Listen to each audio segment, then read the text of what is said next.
Sorry, we blew it. You didn't blow it, Denny. I thought you were telling Just me. introduce yourself, Denny. I thought, for some reason, I had it. We're going to do that at the end. Hi, my name is Denny Tedesco. I'm the director of the film Immediate Family. I'm Leland Sklar, and I'm part of the Immediate Family. He is a bass player. And you're, well, he's precious to me. Okay, I want to start with something with you, Leland, since you just called you a bass player. Yeah. I heard your... In a derogatory. Yeah, right? I heard that piano was your first instrument. Yeah. When I was probably I was about 4.5 years old, and on TV was the Liberace show. And my parents loved watching the Liberace show, and I would kind of sneak in when they were watching it and, kind of lay behind the couch and watch it too. And we had a baby grand piano in the house. It was a family piano, but nobody was really a pianist in the family. And I just became enamored with it, and I started plunking around on it, and had an immediate affinity. It was like the proverbial sort of child prodigy. And I started taking lessons, and by the time I was 8, I had won some awards from the Hollywood Bowl Association and met Eugene Normandy, the conductor of the Philadelphia Orchestra. And I kind of, I just took to it. Yeah. And when I went into junior high school, though, I assumed I'd be the piano player in the orchestra. I'd come in a cocky little bastard. And the music teacher said, we got a lot of kids play piano. We need a string bass player. And he pulled out an old K upright and showed me how to hold it, and I plucked a note on it and felt it, and I just went, I'll do it. And piano kind of fell away at that point, and I just changed over to bass. And what year was this? This was probably, I was 12, so probably around 62? No, probably about 59. Okay, so this was just before Beatles. Okay. Yeah. See, I even helped you, Denny, give you the timeline. That's amazing, isn't it? Nice. I think he's really younger. So sweet. Then he looks at me, and then it's like he goes, oh, geez. Makes me look good. So Denny, kind of, since he gave us a little bit of a peek into his from piano to bass, how do you go from comedies to following these great musicians? Like, all your stuff prior to producing is comedy based. There's some great material. Mm-hmm. When was the transition into like the Wrecking Crew? I know it's 08. Yeah. Well, I mean, musicians are comedians. Not a stretch. No, it's not that. It's funny because we were just talking about documentaries. My first documentaries I used to work on were IMAX films. So that's a whole different world. And then my father, growing up, he was a musician in Los Angeles, so I grew up, around musicians. Comedy was just something that came about as a job. I was doing stuff for Comedy Central, producing shows and stuff. And it's funny because that's why I think I love the musicians so much. Seriously, it's because of the humor. It's not about their playing. Seriously, it's about the humor. And because that's what I grew up with. I didn't see my father go to work. He went to work like anybody else, but I didn't go with him. So, but I did always remember guys bantering. It's like zing, zing, zing. Yeah. They would just constantly, it's like, I call it the quartet without instruments. You know what I mean? And that's how they play. And for this one, it's a quintet. They constantly zing each other, and in a loving way. So, but everything's fair game. Oh yeah. You almost have to have a tough skin, though, because you're going to get made fun of just by the nature of the type of people you hang around with. Yeah, especially nobody wants to get off the elevator first, because just as it's closing, you can hear everybody start, God never thought he'd leave, what a schmuck, It's like you're watching your back all the time. So Denny dropped the word the Beatles. Why is that important? Not me, you. Yeah, you, Leland. Yeah, it's kind of important to you, too. The Beatles were really a pivotal time, I think, for all the musicians I've ever known. There was a quantum change that took place when they hit. the music was slightly different. The instrumentation was a little different than most of what was going on. Their harmonies, there was something just so unique about them. And I think it was also just the hysteria about it, really. Everybody got caught up in this kind of tsunami of what was happening with those guys. And for me, I wasn't into Elvis or Beach Boys or much of it. I was still really kind of a jazz and classical guy. But when they came along, boy, it just turned my head around. And then I got an electric bass, and that opened up a whole world to me. Because before that, I was playing upright. When I started playing with some bands, guitar player had an amp, keyboard player had an amp, drummer, and I'm suddenly like bleeding all over the bass trying to be heard. My dad took me to the Musicians Union, where Stein on Vine was actually in the Musicians Union building, and he bought me a melody bass and a St. George amp, and I was off and running at that point. So cool. As far as chops of session musicians, I feel, have to be at another level, because you are constantly having to change the rhythm to the band you're with, and the harmonies. You have to hear the difference in the harmonies. How important, or not how important, how much more do you feel like you have to be a much better musician than people would think of as a session musician? Well, we just picked this guy up. It's not possible. It's another world completely. You have to be a chameleon, because every day you're going to work, and you could be doing a polka record, you could be doing a hip hop record.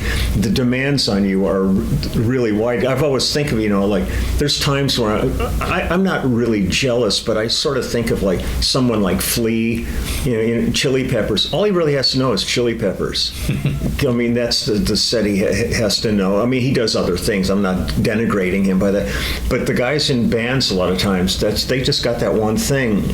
Every time I go to work, I'm joining a new band, and I'm having to come up with new sound for myself. Not necessarily a new sound, but a new approach to my sound to blend in with their music. Every time I go to work, maybe it's a different drummer on it, and I got to find the new pocket with the guy. So there's a lot of pressure in it, but it's also one of the things that makes it so thrilling to me. And I don't know if I'd ever want to change places at that point, because the challenge every day is really exciting. And it's what I think, for me, after going on 53 years of doing this, it still feels fresh, because every day is a new adventure. And I love it. I absolutely love it. When I asked my father the question about the difference between a studio musician and a specialist, and he said, there's a closed door. You don't know what's behind that door.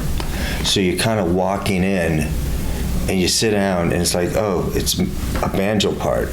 Well, you don't bring B.B. King in to sit there and do a banjo part, or Eric Clapton. You got to have someone that if you want a specialist, you bring the greatest banjo player in there, but he can't play, the blues. You have to be, like he said, a chameleon. Get as close as you can, and make it sound like it's the best. But the other thing is, and he's done it all the time, especially when he was doing TV and film. He'd be there all day. Let's say he had 3 sessions. He'd be doing 3 or 4 different pieces, maybe 5 different pieces, or a session. Piece of paper, move on. Piece of paper, move on. He's done hundreds of different scores by the end of the week, versus the band that only had to memorize 12 songs before they went on the road. Do you know what I mean? And it's a totally different animal. Could you do it if it... I'm guessing it has to be completely muscle memory, not just in the ear. It's a lot of stuff. It's your ear. It's muscle memory. It's almost like you carry an internal Rolodex of information that you draw on. So, like, you walk in and I'll see a chart in front of me, kind of like in the 80s. As soon as I would see octaves, I'd go, I'll bet it's a disco record. And it would be. You can sort of recognize certain patterns in the music if it's notated, but I go to work a lot of times, there's no music. The guy's going to sit down, play guitar, and you're going to listen to him and sketch out a little chart of what he's doing, and then you're going to figure out what's going to fit that. And that's, the creative juices have to be flowing all the time. And I always tell people the pressure is, if you're like in a band and you go in the studio and you're feeling, it's not feeling good today, let's go see a movie, let's get a pizza or something, they can do it. We go into a blank canvas and they want a masterpiece painted every day. There's with the amount of money involved, the time involved, booking of studios, you can't like bail on it. So you've got to come up with the goods every time you walk in the room. And that can be really stressful, but you don't want to have it appear stressful because that'll affect the outcome of the music. So you dig in, but deep down you're kind of going, oh God, it's like, it's tough work, How much practice do you do if you've been working for 50 years constant? Like, Yeah. How do you find time to even practice all this stuff I don't. you know? I mean, kind of work is the practice. Well, that's insane, though. I take time, like when we get ready with the immediate family to start gigging, we're gonna spend a couple of weeks individually just going over the material. We're gonna put together ahead of time the set that we think is the best set. And then we're just going to work on those songs. Then we're going to rehearse for like a week together, and then we'll hit the road and start gigging. But that's really the practice at this point, because we also have lives away from this, and so you've got to have the time to work in the yard, take care, walk the dogs, see your wife, have a real life at home too. It's hard, but like I just got off the road. Russ Kunkel and I were just out for the summer with Lyle Lovett, and we did 60 cities in 74 days on the tour. I mean, there's like no time for relaxing or practicing or anything like that. You are just slamming every day, traveling and playing gigs, but it's thrilling. It's really, I recommend it for anybody. Get in a bus and go on the road. It's fun. It was interesting though. You talk about because they don't have to practice when they're working so much. What happened to all those musicians during COVID? Yeah. Oh. When there was no gigs, you weren't getting called. Now you had to actually practice because it's a physical thing. You have to exercise. Mm-hmm. It was weird. The first time we started working after COVID, for the first time in my life, my bass felt weird. And it felt weird because my calluses had diminished from lack of really playing. I mean, it's one thing to sit home and do this, another thing to be out digging in. And the nerves were closer to the surface now. So just the tactile touch of the strings felt different for the first time in my life. And also we were talking about this when we were coming in the building. Since 1970, I've been on the road every year since 1970, and suddenly 2 years of no gigs was really surreal. I mean, my wife was going nuts. She's used to me being gone a chunk of the year, and she has her own life, and all of a sudden, I'm there. Why are you here? Yeah. Don't you have someplace to go? And put a mask on and go somewhere. Is Lyle Lovett not doing anything? What's going on? Yeah, no, it was so weird that, I had a full year's worth of work in my book that evaporated in 1 second like everybody else, and suddenly you're sitting there going, now what? And it turned out to be some of the busiest time. Those 2 years of COVID was some of the busiest time I've ever had, creating other things to do.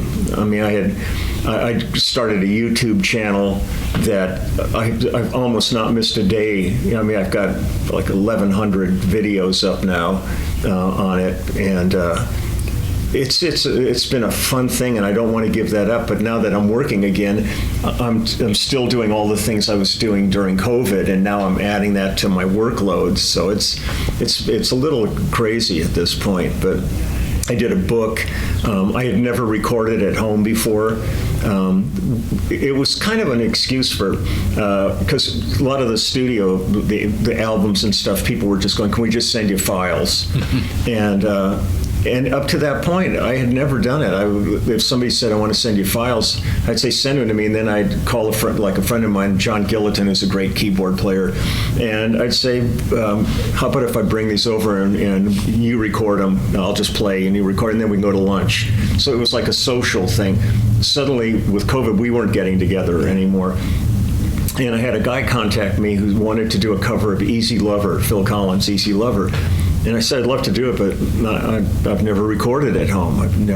He said, well, hold on. So he had a friend at SSL, and he contacted them, and then they sent me an SSL 2 Plus interface. And then I called Steve Postel, and I had him give me a walkthrough on Zoom of GarageBand in my computer. And I ended up plugging in and did the Easy Lover for the guy. And then word got out, and I've done probably during those 2 years of COVID, I probably did about 16 albums at home for people, just sending files. Now, it's not the way I like to work. I like being in a room with people and ideas going around, but I still felt in touch at that point, rather than, because I knew so many guys that were going down really hard during that period. I mean, they were really severe depressions and families breaking up under stress and all that. And I just kept looking for all kinds of outlets to do things. And so it was really fun. I mean, it was horrible because I had friends die during that period. I have friends that are still long haul COVID people, and I've never taken it lightly. On my YouTube channel, I'd call out every day, thanking first responders and talking about people in healthcare and the supermarket and firemen and everybody that had to deal with public and putting themselves in harm's way to try to save everybody. And it's been a surreal period of time. And with the movie, I mean, it started out like gangbusters, and then all of a sudden that hit, and it's like you hit a wall, but it kept moving forward. It's just a completely different pace. You can address that much better than me. Well, I'm blown away with, and I say this all the time, and because I've lived we grew up in LA and seen the industry where it goes and comes and goes, I saw careers, people just stop because there's a hard learning curve to what you're talking about, that stuff. I can't do it. I'm seriously could never do what you're doing, let alone play music. But these guys never stopped. They would have their Friday meetings on Zoom, and they whatever you guys talked about, talk about music, trade music, right? You guys would do your own parts and send it to each other, and then you guys would make an album. And it was like, and videos. There's a great app called Acapella, and so we got into that. So we were releasing videos where we were just assembling them online and stuff, and it just kept everybody engaged in it. We didn't want to feel, because we're suddenly like have momentum going, and we're excited after all these years to be together, doing our own thing. We're not supporting an artist. We are now the artist. And to have that suddenly stop was like, it's our moment. We can't stop. You guys could have easily walked away. Oh, easily. I mean, if you were, whatever. This is too much pain in the ass right now. And but we just kept going. And having the things like the Acapella app, I mean, the technology that we now have was perfect for this time, because had it not been for like Zooms and all the different things you can do to stay in touch on something other than a telephone call or a fax to each other. I mean, it's a different world now, and it made everything stay accessible for us. It wasn't exactly what we would like. We wanted to be together, but this was the next best thing. And we turned out a lot of stuff, a lot of EP stuff and videos, and it was great. And now it's not over by any means. I mean, we were out on Lyle's tour, and at one point we had a 15-piece band on the road, and at one point we were down 9 guys because of COVID. And we had Chris Isaac co-billing on a bunch of shows with his band, and they all got it, and they had to stop and wait till they could clear their tests. And so these people that are acting so blasé about it, like, we're back to normal. It's far from normal, but it's a new normal. It's a new normal, and things are, getting better with the amount of vaccines and boosters and all that. Even if people are getting sick, they're not going to be intubated or anything like that. It's just a different time. You really have to go with it, and be a realist about the world we're living in. Is it easier to, like, with Lyle or maybe Phil, these musicians you've known for decades now, do you find it easier to go back and work with those guys, or do you like working with newer musicians where you're getting to kind of test your skill test? I really like both, and I'm fortunate enough that I still get to do that, where I can be with the guys that I've been with forever, and then we always like joke about, like, we're like digging into the closet and you find these old slippers and you put them on and you just go, oh God, these feel so good. But there's something exhilarating about walking in and seeing a face you've never seen before and kind of getting a new energy going with somebody else. And I still end up, meeting new guys, and then somebody will call me about a project, so I should check this guy out that I just worked with. He's unbelievable. So it's a constantly evolving thing. It's just different all the time, and that's what makes it so exciting for me, is that there's always something new around the corner. And so you never get, you just never get complacent with it, because and you can walk in on something and, man, it is at the top of your ability. Because a lot of stuff you go in and you can sleep through it. You don't, but I mean, it's not demanding on you. And other stuff you'll walk in, and like I did the first album I did with Bernie Williams, who was the center fielder for the New York Yankees.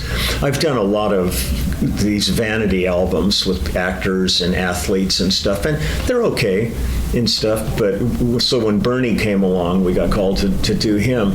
As soon as he took his guitar out and started playing, we went, oh, shit. I mean, he's really, really good. He was a music student when he was a kid in Puerto Rico. Wow.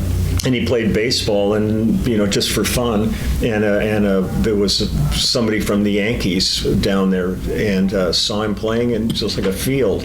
And next thing you know, the guy's got 4 World Series rings, and he had like one of the great careers in baseball. But during the whole time, he never stopped writing and playing guitar and stuff. But when he took his guitar out and started playing, we all just went, better pull the big boy panties up right now here and get to work.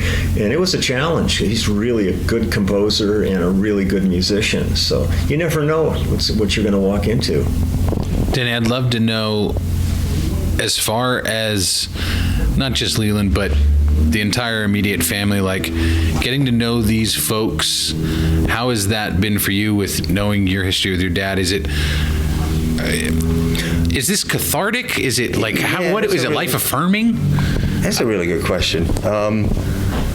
It was interesting because when the guys that my producers came to me with this idea, the last time I think I was in Wichita was 2015, when I think we opened finally for real. Yeah. Or maybe not. It might have been even longer, 2012. And Wrecking Crew was hard because of the length of from 96 all the way to 2015 being released. So it was mentally, I want to say post-traumatic stress in a weird way, because it took me down for a long time. So I never thought I'd do another music doc. People always come up with ideas. Everybody has an idea, but no one has money. Everybody's got a good idea to do a doc, and they are good ideas. But when these guys came to me and said, wow, this actually sounds right, because the idea was, let's do maybe do a documentary on the guys that were the section. Mm-hmm. And the section were the guys that played James Taylor and Jackson and all those guys. And I already knew Leland personally because he was amazing, always there at Wrecking Crew events in LA. I standing in line to get his book signed or his DVD signed. I would never forget that. And Danny, all these names, Gadi and Danny and Russ, those were legendary names to me. And it wasn't until I interviewed Peter Asher, a light bulb went off, because I thought, I've said something about, them as legends. He goes, they weren't legends. They were our friends. And I realized they hadn't done anything. Your first real album, your first album was not Sweet Baby Jane's, the next one. Like Mudslide. Yeah, you know what I mean? It's like in Russ's first 3 albums was like Blue, Tapestry, and Sweet Baby James. So they're really just, but in our minds, because we've seen them for our whole lives, they're legends. Mm. And what's weird is when Wrecking Crew first of all, Wrecking Crew starts with the line, "This is a story about my father and his extended family, the Wrecking Crew." In the end of Wrecking Crew, Lou Adler says, I get goosebumps saying this because it's weird, because it wasn't meant to be like this. It's just a weird thing. Yeah. Lou Adler says, I asked him, I said, was it a conscious change of sound? He goes, no. When I did Tapestry, Carol brought in James Taylor and Danny Kochmar. It was their decision. So it was like, so then we meet with the guys in the band about this idea, and they have this thing called Immediate Family. And I knew you guys were doing this stuff around town locally, and I just kept seeing, and I thought, oh, there's our hook. Because it's not a hook if it's just 4 guys. There's so many bass players, so many drummers, then you're caught into, well, why wasn't I in this? Why wasn't he in this? I had my hook in the Wrecking Crew was the same thing. I was able to do it differently because there was that hook, the Wrecking Crew, and it was my father. This hook is, they have been together for so long, and that's why they're called Immediate Family, and that's where we're going with it. And it was a natural, absolutely natural stepping off point. So I'm thrilled with that. Did I even answer your question? You definitely did, and I appreciate it. I've got to ask, as far as musicians you've played with, not the guys you know, but is there a sound or is there a guitar you love playing opposite off of, I guess is another way to put it? Is there who's the one you would, if you could just do one show where you're going to play off of or with them, who comes to mind? That's really hard, because there really is a wealth of guys, because I can look at the one hand like Steve Lukather, because I did tours with Toto, and we've been friends. I worked with Luke the first time he was, I think, 18, when the first time we worked together. It was one of his very first sessions. But then I think of Daryl Sturmer, who I've been with Phil Collins, and he played with Genesis and Jean-Luc Ponty and tons of people. I love playing with him. There's all these guys. And then I was in a band in the 90s called Barefoot Servants, and John Butcher was the singer and guitarist in that, and Ben Schultz was also a guitar player. And he had a group out of Boston, which they've now reformed, John Butcher's Axis. And man, I love playing with John. So like each of these guys has, and kind of like the Immediate Family, like Danny, Waddy, and Steve are very individual guitar players. There's no, bodybuilding pose off, when they're trying to play solos and stuff. They really complement each other. And all these other guys that I've worked with complement each other, and I really love them all in the same way. So it's like thinking of drummers. I've gotten to work with everybody from Lee Von Helm to Billy Cobham. That is about as diverse as you could ever get. So it's really hard to, like, if I had to put together like my perfect band, it would be really hard to do that, because each guy's got his own voice in this, and I appreciate them all so much. I'm always just, when I'm around them, like what we just went through with Lyle Lovett. The band is so good, and you're playing sometimes and you almost forget to play because you're just watching somebody doing something and going, holy shit, God, he's great. Jim Cox was playing piano with us, and Jim's one of the greatest keyboard players. He's like the first call guy in Los Angeles, for almost everything. And I would just sit there just watching him going, I'd love to be a fly inside his skull watching that synaptic overload taking place inside his head, because it's hard to keep up with him. But so I sort of sit in awe of the community. I would be happy with almost anybody in any situation, I think. Denny, why bring this film to Tallgrass? Oh boy, the catering. Yeah. I don't know. We haven't eaten yet.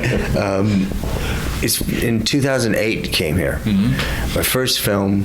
This might have been my third festival, I think, at this point, fourth festival. I can't remember. It was the first award I ever got, and I never really expected any awards. So that was the funny part. I didn't know they had awards, probably, but I always felt the friendliness of Layla and Gretchen and Anne and all the people here. It was always amazing. It was like, so when we kept going over the years, they'd bring me back and they'd hey, do you want to show the film? We'll try to raise some money on the side. Because that was the point. At that point, after 2008, after 2010, I had to raise money for the film. So we would keep coming back and doing fundraisers for the film festival. It was like coming home. So I thought, if I ever get a chance to actually have a film, I want to come back. I mean, I really never knew you never know if you're ever going to make another film. I mean, it sounds, real filmmakers, when I say real filmmakers, they do it all the time. To do what I do is, I'm just so lucky I had a chance to do a second one.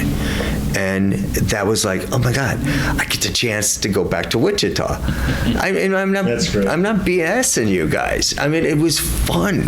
So, to see people like today, someone coming to pick me up, Gretchen, and it was like a friend I haven't seen in 8 years, 10 years. So I'm just thrilled to be able to do it again, and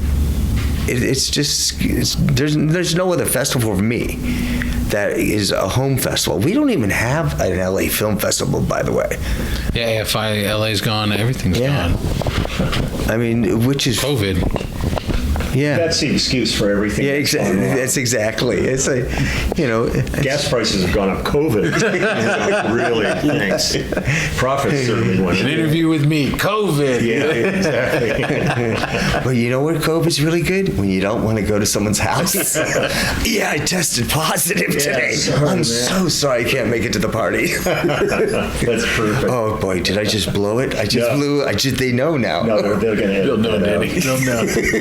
Can I say one thing, though? One of the things to me that was really great about this whole project was because I've known of Denny because I worked with his father many, many times. I adored his father. He was one of the brightest lights in the studio.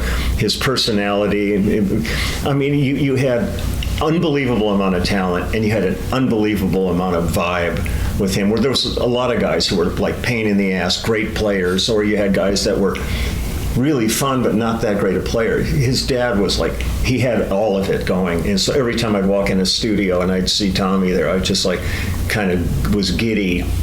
And then when he did the Wrecking Crew movie, as soon as I saw it, I thought this has got to be like required viewing in every music school in the world, because it really those kind of documentaries are so important for young musicians coming up to see that side of it, because they're not really privy to that stuff. What they teach them in school really has nothing to do with them. What that shows you, that side of it, for anybody who aspires to that. And for me, I had a connection with it because in 1967 I was in a band, and when we did our album, we were not allowed to play on our record, and it was the Wrecking Crew that played on our album.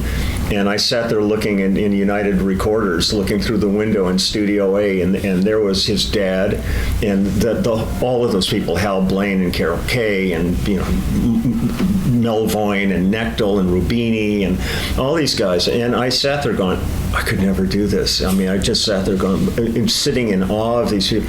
And that was 67, and by 70, I started working with them every day. And so I was like kind of a transitional player in this. I was so aware of them and had the opportunity to work with them. I did lots of records with Hal and a lot of TV stuff with Tommy and a lot of stuff with Knechtel. And so I just have felt a connection to this. And when this whole idea came up about it, it's a little embarrassing, because I've spent my whole life out of the shadows. I mean, in the shadows as a sideman, and I was always interviewed for documentaries on other people on the marquee name, and to suddenly find ourselves being the focus of something, it's disconcerting in a way. Watching this last night was the first time I've seen the movie pretty much as a finished product, because I only saw a rough cut before this, and. It's weird to be watching and seeing yourself and kind of going, wow, this is nothing I ever expected. But I'm really proud of what Denny did with this, and the production team has done a great job on it. And it's something that it feels like legacy at this point, even though I don't feel like my career's over. I mean, we're just finishing a new album with the band. We're signing with a new agency. We're looking at work. I've got Lyle talking about work next year when we're not working and all this stuff. So I'll be 76 then, and I'm kind of sitting there going, who would have thought at this age we'd be this vital and this much going on? Because most people I knew, their parents were all retiring, from banking or whatever, whatever they were doing, and we're just all thrilled to be looking towards the future as things to do. So this is like a legacy project, to have something like this at the end of your life, rather than just records as albums as your legacy. This is an actual photographic legacy of us. I was telling Leland the other day, I said, this is the fun part for me now is seriously going back and cutting outtakes to tease the film for everybody else, because no one can tell me that can't fit in the film now.